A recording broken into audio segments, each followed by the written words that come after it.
अगर एमपी बनकर आता है तो पब्लिक के लिए क्या फायदा होगा? मेरा क्वेश्चन है सर, आपका कैंपबेल बे आने का पर्पस क्या है? आप देखिए, मैं किसी से वोट मांगने नहीं आया। हमें कुछ काम लेकर के देखिए, अगर हम काम करते हैं तो आप लोग वोट डालिए, नहीं तो मत डालिए, करें ताकि यहाँ का समस्या को सुने। और मैं जस्ट एक चेक कर रहा हूँ, उसके बाद मैं आपसे प्रॉब्लम पूछूंगा, बताऊंगा आपको। और ये बात ऑलरेडी उठा था और हमारा ओनरशिप उसको दिया जाता है कि भाई तुम ओनर है, जो छोटा मोटा काम है पूरा हम इसके ऊपर संज्ञान लेकर के 1 से 2 दिन के अंदर में मैं इसका काम करके दिखाऊंगा। ये सरप्राइजिंग है। बाकी पॉलिटिकल पार्टी दबाव डालेगा नहीं डाले मुझे नहीं पता, लेकिन अजीज पॉलिटिकल। मिलते हैं एक ब्रेक के बाद। जय श्री राम, जय अंडमान। मैं सुनील कुमार गुप्ता, आदर्श न्यूज से। आज मेरे साथ कैंपबेल बे में बैठे हैं इंडिपेंडेंट कैंडिडेट वीके अब्दुल अजीज जी, और इससे हम कुछ वार्तालाप करेंगे, अंडमान का बारे में कुछ बात करेंगे, इनके जो आइडिया है इलेक्शन लड़ने का उनके बारे में बात करेंगे। ये देखेंगे कि यह जो कैंडिडेट है ये अंडमान में अगर एमपी बनकर आता है तो पब्लिक के लिए क्या फायदा होगा और क्या नुकसान हो सकता है, इनका कैलिबर कितना है, इनमें काबिलियत कितनी है, ये हम बातचीत में डिस्कस करने की कोशिश करेंगे। तो आइए इनसे चर्चा शुरू करते हैं। अब्दुल अजीज जी, आपका बहुत बहुत स्वागत है। ये बताइए, आप फिलहाल कैंपबेल में हैं, तो हम लोग कैंपबेल बे से बात शुरू करेंगे। यहाँ कैंपबेल बे आने का पर्पस क्या है आपका? सबसे पहले तो आपको धन्यवाद जो आप आज आकर यहाँ पर हमारा इंटरव्यू ले रहे हैं। आज अंडमान का परिस्थिति किसी से छुपा नहीं है, खास करके कैंपबेल बे से लेकर डिगलीपुर तक का युवा परेशान है। मेडिकल डिपार्टमेंट के अंदर में कोई तरह का सुविधा नहीं है, रोड नहीं है, करंट ठीक से नहीं दे पा रहा है, पानी की समस्या, हर चीज को लेकर के हमारे अंडमान के लोग परेशान हैं। आज हमारा ये एमपी कैंडिडेट बनना मेरा एक सौभाग्य नहीं बोलेगा कि हम सोचा था कि विड्रॉल कर देगा, लेकिन हमारे बच्चे लोग जो है हमें विड्रॉल करने से रोका। लेकिन मेरा क्वेश्चन है सर, आपका कैंपबेल बे आने का पर्पस क्या है? आप ग्रेट निकोबार आए क्यों? आज ग्रेट निकोबार आने का पर्पस यही है कि यहाँ पर आज तक हम जो है विजिट नहीं किए, पहला बार है। और हमें बहुत सारे बच्चे लोग कॉल करके जो है सर आप एक बार आइए, तो उसलिए आज हम आया। और आने के बाद अभी पता चल रहा है कि एमएलबी का हालत क्या है, ग्रेट निकोबार का हालत क्या है। तो आज हम जो यहाँ पर आकर के अपना बात को रखा, हम बार बार एक ही बात बोल रहे थे कि मैं किसी से वोट मांगने नहीं आया। मैं 3 तारीख से लेकर 10 तारीख के अंदर में आप लोगों को समय भी देता है, 10 दिन का समय है, 9 तारीख से लेकर 19 तारीख तक। और हमें कुछ काम लेकर के देखिए, अगर हम काम करते हैं तो आप लोग वोट डालिए, नहीं तो मत डालिए। मुझे पता है कि हम कितना कैपेबल है, हम काम करा सकते हैं नहीं करा सकते। बाकी पार्टी वाले लोग बोल रहे हैं कि पहले वोट डालिए, बाद में जो है आपको जो है काम। ठीक है, ओके। आपने ये बोला कि कैंपबेल बे के कुछ लड़कों ने आपको बुलाया, ये कौन है ये लड़के? ये हर डिपार्टमेंट से, जैसा होमगार्ड, एक्स होमगार्ड लोग हैं, पीएसटी के बच्चे लोग हैं, एलएसडब्ल्यू के बच्चे लोग हैं, फॉरेस्ट डिपार्टमेंट के बच्चे लोग हैं। ये हर बच्चे लोग जो है चाहता था कि एक बार कैंपबेल बे का विजिट करे ताकि यहाँ का समस्या को सुने। और उस समस्या को मैंने सुना है। और बड़ा आश्चर्य की बात है कि हमारा देश आजाद हुआ लेकिन हमारा अंडमान आज तक आजाद नहीं। ये आपका चैनल के माध्यम से मैं बताना चाहूंगा कि आज ग्रेट निकोबार में हमको आने का एक मौका मिला और मैं आया, और आकर के अभी डिनर करके यहाँ पर आके बैठा तो आपका इंटरव्यू लेने के लिए।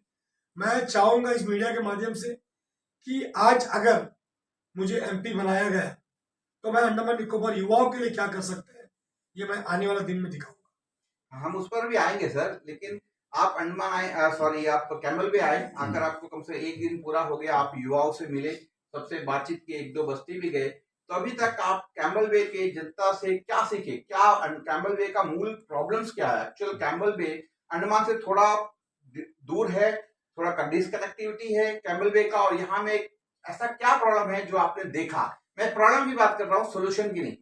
आज आपका जो सवाल है, हमने पता किया कि यहाँ पे मजदूर का क्या रेट देते हैं, डेली रेटेड।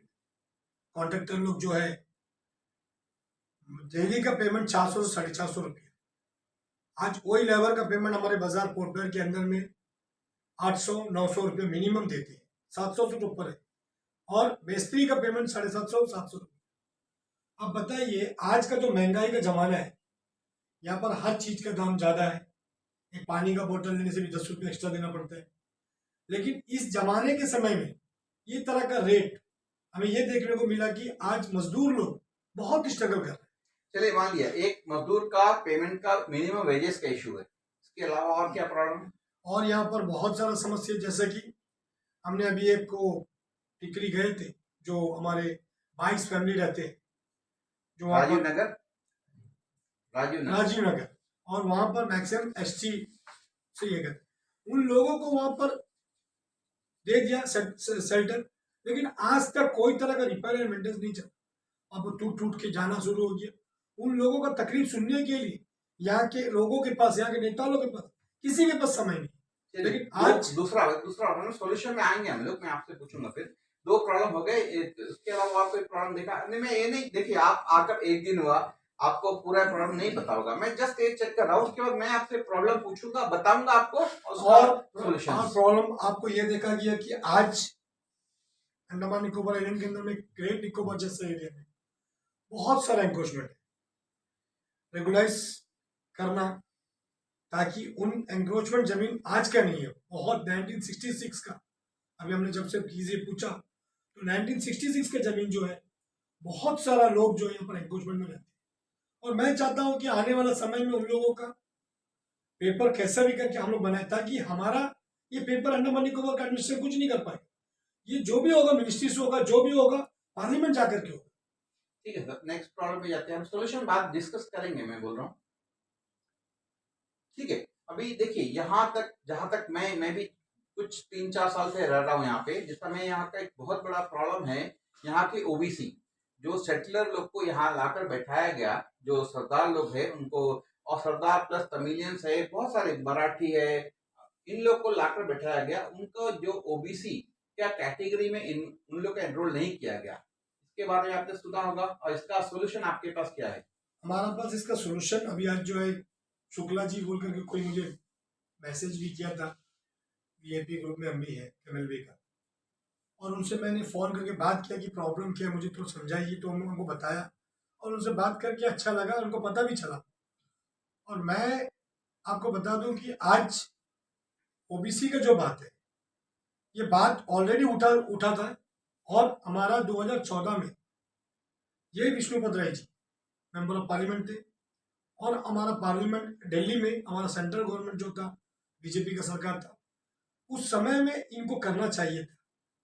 यहाँ पर जब भी कैसा होता है, जब यहाँ पर जैसा कि लास्ट टाइम में कुलदीप राय शर्मा था, वहाँ पर गवर्नमेंट और कोई था, ये एक अच्छा चांस मिला था, कुलदीप राय शर्मा को जी को भी ये बात को रखना चाहिए था, नहीं रखा। लेकिन मैं चाहूंगा कि अगर मेरे को ये मौका मिलता है पार्लियामेंट जाने का, तो मैं सबसे पहले ये मुद्दा को उठाऊंगा और वहां से सैंक्शन करा के लाने का कोशिश करूंगा। कैसे सैंक्शन कराओगे आप? मिनिस्ट्री में ही होगा, ये मिनिस्ट्री का सिवा और कहीं नहीं हो सकता, ये तो आपको भी पता है। जैसे कि पार्लियामेंट में जाकर के हमको ये बात को रखना पड़ेगा, हमको हाउस में मीटिंग में रखना पड़ेगा इसको, उसके बाद वहां से सैंक्शन होगा। जैसा आज हमारा, आपको बता दें कि कोई भी तरह का नियम बनना है तो पार्लियामेंट से होगा। अंडमान निकोबार एडमिशन के हाथ में कुछ भी नहीं, जो वहां से कानून आता है वो कानून को इम्प्लीमेंट करते हैं।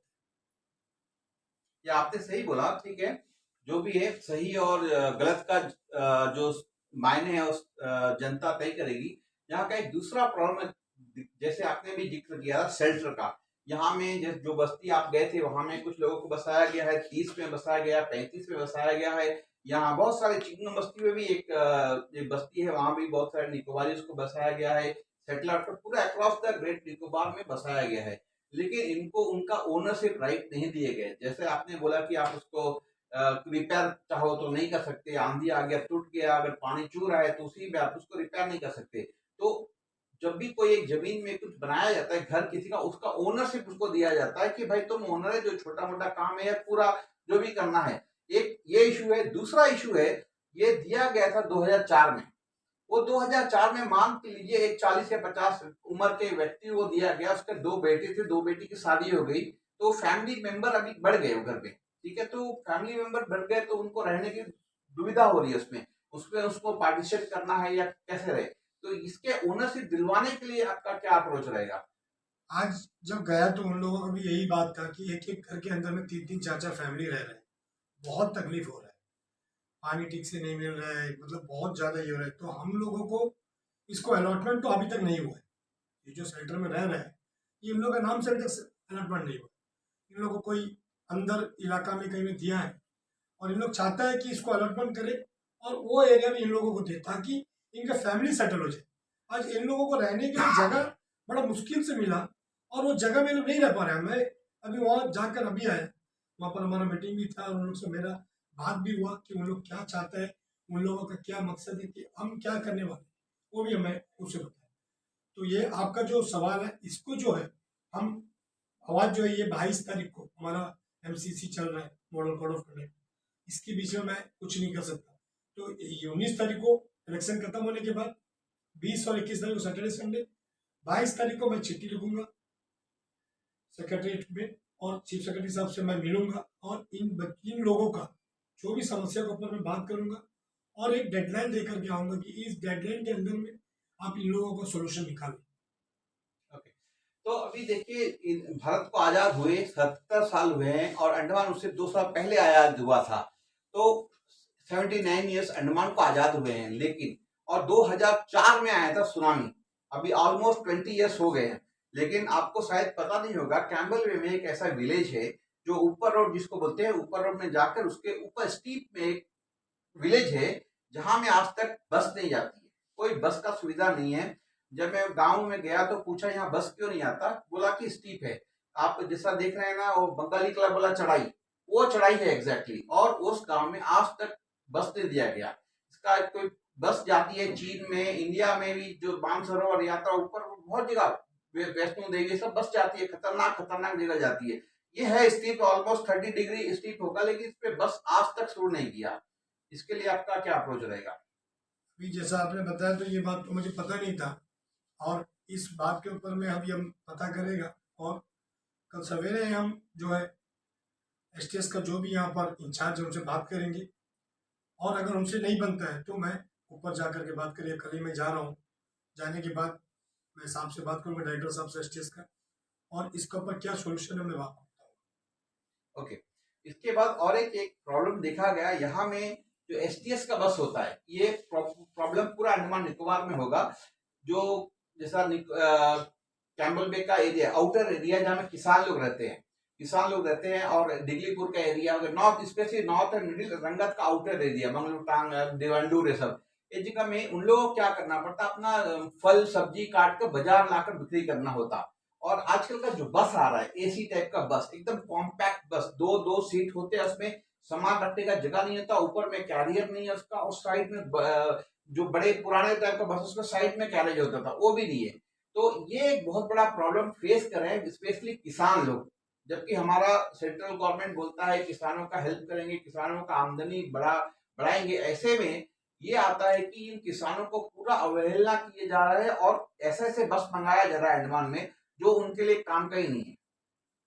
अभी ये बात जो है कल सवेरे हम STS का जो भी इंचार्ज है उनसे मिलेंगे और उनसे बात करेंगे और यहाँ क्या प्रॉब्लम है बस देने में, तो उस तरह का बस को मैं यहाँ प्रोवाइड करा के दिखाऊंगा ताकि लोगों से मुझे एक कंप्लेंट अभी तक नहीं आया। आप बताने के बाद मुझे पता चला और हम इसके ऊपर संज्ञान लेकर के 1 से 2 दिन के अंदर में मैं इसका काम करके दिखाऊंगा। ये सरप्राइजिंग है आप बोल रहे हैं ये, क्योंकि आप डिगलीपुर तक गए।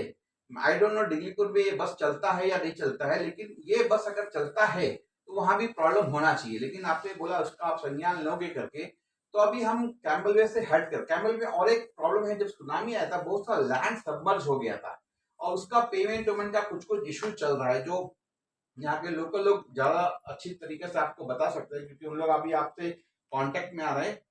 आप उनसे पता करिए, उनका कुछ ऐसा इश्यूज है, जो लैंड सबमर्ज हो गया, उसका पैसा नहीं मिला या कम पैसा मिला। और अभी सिमिलरली एक जैसा एक बड़ा प्रोजेक्ट आ रहा है, एयरपोर्ट बनने वाला भी है, उसके लिए भी लैंड का लेन देन का बात चल रहा है। तो हमेशा ये होता है पूरे अंडमान निकोबार में कि जब प्रॉब्लम हो जाता है उसके बाद हमें मालूम होता है। तो अभी जो कानूनी ग्रेट निकोबार का जो जमीन लिया जाने वाला है इन फ्यूचर, उसके लिए सारे पॉलिटिशियन मिलकर अभी गवर्नमेंट पर ये क्यों नहीं प्रेशर डालेंगे, प्रेशर अगर डालते हैं कि इनका सही रेट मिलना चाहिए। अभी से हम लोग चेक पॉइंट करें ना, पहले गलती होने, मर्डर होने के बाद इन्वेस्टिगेशन से अच्छा मर्डर ना हो उसके लिए प्रोटेक्शन करें कि इसके लिए आप कोई स्टेप उठा सकते हैं? जैसा कि आपने बताया ये सबमर्ज का, मुझे ऐसा कोई तरह का अभी तक खबर नहीं है। और जब तक अजीज के पास कोई खबर नहीं आता है, अजीज उसके ऊपर कैसा काम करे। अभी आपने बताया, अच्छा बात है। कोई भी पब्लिक इस मीडिया के माध्यम से अगर हमसे कांटेक्ट करता है तो इसके ऊपर मैं अपना जितना सोच लगाना लगाऊंगा। जैसा कि आपने बताया, पॉलिटिकल पार्टी दबाव डाल सकता है, बाकी पॉलिटिकल पार्टी दबाव डालेगा नहीं डाले मुझे नहीं पता, लेकिन अजीज पॉलिटिकल पार्टी से हटके और अपना जो करना है वो करके दिखाए। तो अभी हम एक काम करते हैं कि हम दूसरे तरफ पे एक ब्रेक लेंगे, उसके बाद हम ये चर्चा करेंगे आपका और अंडमान निकोबार जनता पार्टी का क्या रिश्ता है फिलहाल आज के डेट में, और आपका पॉपुलर और पूरे अंडमान निकोबार का क्या प्लान है करके। मिलते हैं एक ब्रेक के बाद।